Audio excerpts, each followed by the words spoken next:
তখন আমার বয়স 22। আমাদের ফ্ল্যাট তৈরি হচ্ছে। কিছুদিন আমরা একটা বাড়িতে ভাড়া থাকতাম, এক বিধবা মহিলার বাড়ি। একা থাকতেন তিনি। আমাকে খুব ভালোবাসতেন আর বিশ্বাস করতেন। আমার ধারণা আমি দেখতে খুব একটা ভালো না, কিন্তু মেয়েরা বলে আমি নাকি হ্যান্ডসাম। জানি না তারা কি দেখে আমার ভিতর। আমি বাড়িওয়ালিকে মাসিমা ডাকতাম। একদিন আমাকে ডেকে বলল, তমাল, আমার এক বোন থাকে মুর্শিদাবাদে, অনেকদিন তার কাছে যাই না, আমাকে একটু নিয়ে যাবে বাবা? বললাম, যাব মাসিমা। রওনা হলাম তাকে নিয়ে মুর্শিদাবাদ। ট্রেন থেকে নেমে থামলাম লালবাগ মাসিমার বোনের বাড়ি। মাসিমার বোনও বিধবা, তার 2 মেয়ে আছে। কেয়ার বয়স 20 বছর আর জুথি 18 বছরের। মাসিমাকে পেয়ে সবাই খুব খুশি। তার বোন তো বকবক করেই চলেছে। কেয়া আর জুথিও কথা বলছে, কিন্তু আর চোখে আমাকে দেখছে। মাসিমা আলাপ করিয়ে দিল, এর নাম কিংসুক, ডাকনাম তমাল। শুনতে পেলাম জুথি বলছে, তমাল না, মাল। কেয়া কথাটা শুনে মুচকি হেসে জুথিকে বলল, চেঙ্গিস খান। মুখে বলল, হাই তমালদা, ভিতরে আসুন। এইভাবে প্রথম আলাপ শেষ হলো। দুপুরে খাওয়া দাওয়া শেষ হলো। বাড়িটা দোতলা। মাসিমার আর্থ্রাইটিস, তাই নিচে থাকেন। 2 মেয়ে ওপরের 2 ঘরে থাকে। আমাকে কেয়া তার ঘরটা ছেড়ে দিয়ে জুথির রুম শেয়ার করলো। মেয়েদের ঘরে একটা মেলি গন্ধও থাকে। আমি রুমে ঢুকে সেটা টের পেলাম। কেমন জানি অনুভূতি হলো।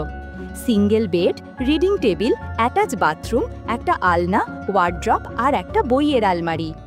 আমি আমার সুটকেস খুলে টাওয়েল আর পায়জামা বের করে বাথরুমে যাব ফ্রেশ হতে। দেরি হয়ে গেছে বলে আগে লাঞ্চ করে নিয়েছি সবাই। এমন সময় কেয়া এসে বলল, আপনারা আসবেন আগে জানতাম না, তাই রুমটা ফাঁকা করতে পারিনি, একটু মানিয়ে নেবেন। বললাম, না না, আমার কোনো অসুবিধা হবে না। সন্ধেবেলা জুথি এসে বলল, চলুন তমালদা, বেরিয়ে আসি। হাঁটতে হাঁটতে হাজারদুয়ারির দিকে গেলাম 2 বোনের সঙ্গে। কেয়া বাঁ পাশে আর জুথি আমার ডান দিকে হাঁটছে। একটু পরে একটা ফাঁকা জায়গা এলো। জায়গাটা অন্ধকার, আবছা আলো রয়েছে। অন্ধকারের সুযোগে জুথি আমার ডান হাতটা ধরল। আমার অস্বস্তি বোধ হওয়ায় ও টের পেলেও তবুও হাত ছাড়ল না। কেয়া বলল, তমালদার গার্লফ্রেন্ড কটা? বললাম, নেই।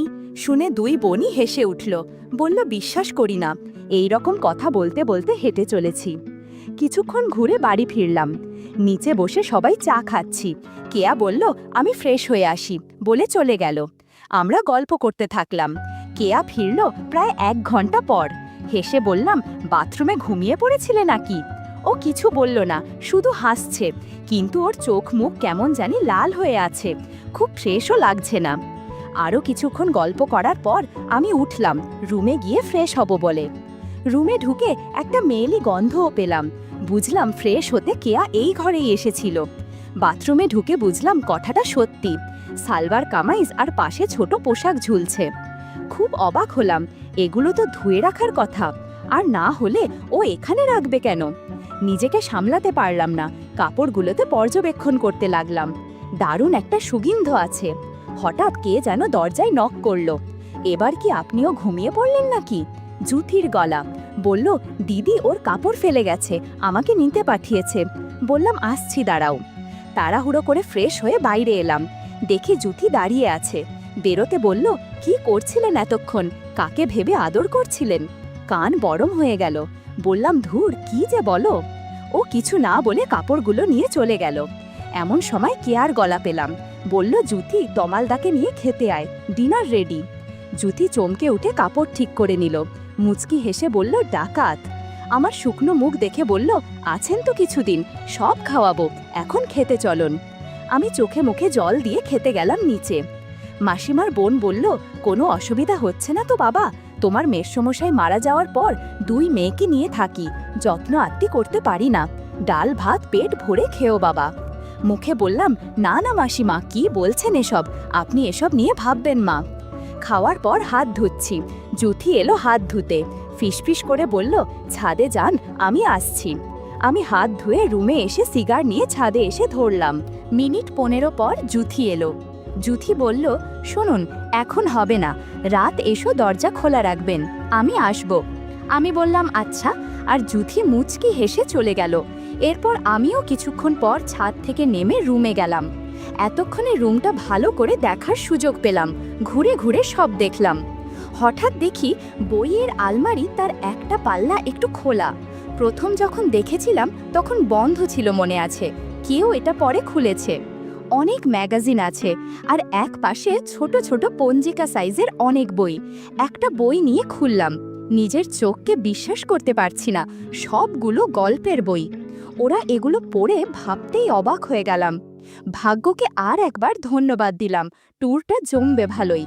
বন্ধুরা, তোমরা নিশ্চয়ই বুঝতে পেরেছো কেমন বই। আমি ওপরের একটা গল্পের বই নিয়ে পড়তে শুরু করলাম। গল্প পড়তে পড়তে কিছু কাজও সেরে নিলাম। তারপর জুথির জন্য অপেক্ষা করতে লাগলাম। দরজা হালকা খোলা ছিল আর লাইট অফ করে চুপ অপেক্ষা করছিলাম। কখন ঘুমিয়ে গেছি মনে নেই। হঠাৎ কিছু একটা হাওয়াতে ঘুম ভেঙে গেল। চোখ খুলে দেখি জুথি এসে কিছু করতে চাইছে।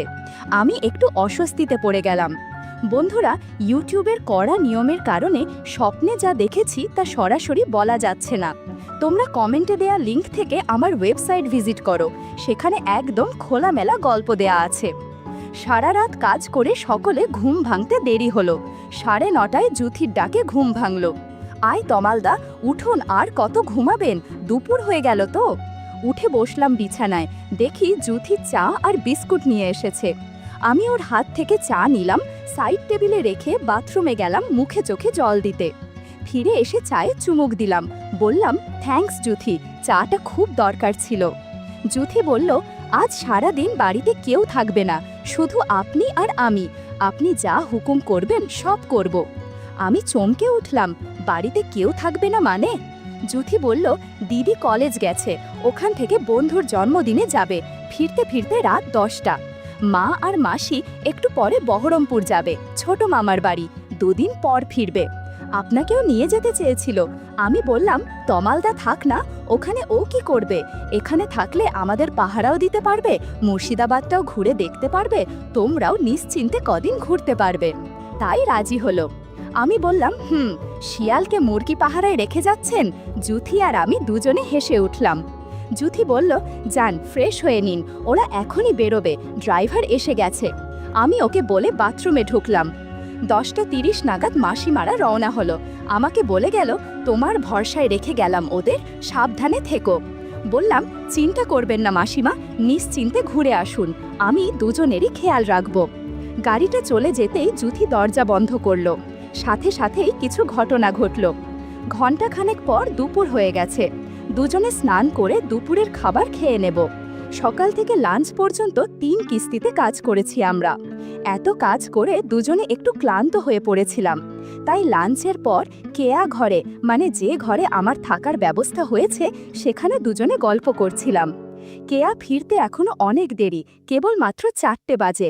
কেয়া ফিরবে 10টা নাগাদ। বললাম, একটা কথা জিজ্ঞাসা করব জুথি, রাগ করবে না তো? জুথি বলল, করো, রাগ করব না। বললাম, কতজনের সাথে সময় কাটিয়েছ আমার আগে? জুথি বলল, এটা কি বলতেই হবে? আমি বললাম, না না, তোমার ইচ্ছা হলে নাও বলতে পারো, তবে আমাকে বললে কোনো ক্ষতি নেই। একটু চুপ করে থেকে জুথি বলল, তোমার আগে 4 জনের সাথে সময় কাটিয়েছি। প্রথম সময় কাটিয়েছি আমার প্রাইভেট টিউটরের সাথে, আমাদের বাড়িতে পড়াতে আসতো সে।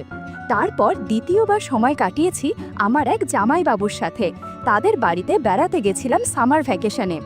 তৃতীয়বার সময় কাটিয়েছি আমার বয়ফ্রেন্ডের সাথে। চতুর্থবার আমার কাজিন, মানে বড় জেঠুর ছেলের সাথে।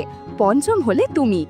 একটা কথা বলছি, তোমার সাথে থেকে আমার যতটা ভালো লেগেছে, অন্য কারোর সাথে থেকে ততটা ভালো লাগেনি। আমি বললাম, আর কেয়াও সম্ভবত অনেক মানুষের সাথে সময় কাটিয়েছে। জুথি বলল, ও আমার থেকে অনেক এগিয়ে আছে এই বিষয়ে। গল্প করতে করতে রাত হয়ে এলো। আমি আর জুথি ফ্রেশ হয়ে নিলাম। রাত 10টার আগেই কেয়া বাসায় চলে আসলো। ঘরে ঢুকেই আমাকে একটা ইশারা করলো। বুঝতে পারলাম কাজের জন্য ডাকছে। আমিও তড়িঘড়ি পরে চলে গেলাম কেয়ার রুমে। এদিকে জুথি নিজের রুমে রেস্ট করছে। বেচারির ওপর দিয়ে অনেক ধকল গেছে। আমি কেয়ার রুমে যেতেই দেখি একটা হালকা নাইটি পরে বসে আছে। অনেক অজানা কিছু দেখা যাচ্ছিল রুমের মধ্যে। ধীরে ধীরে রুমের হাওয়া বদলাতে থাকে। এখানে ঘুরতে এসে আমার ভাগ্য বদলে যায়। একদিনে এত কিছু হয়ে যাবে কোনোদিন ভাবিনি। 40 মিনিট পর কেয়ার আম্মু আমাকে ফোন দিয়ে বলল, আমার 2 মেয়ে কি ভালো আছে বাবা? আমি বললাম, ওরা অনেক সুখে আছে মাসিমা, আপনারা চিন্তা করবেন না, অনেক যত্নে রেখেছি। আমার কথাগুলো কেয়া শুনছিল আর মুচকি হাসছিল। এভাবে ততদিন সময় কাটতে লাগলো যতদিন না তারা বাড়িতে আসছে।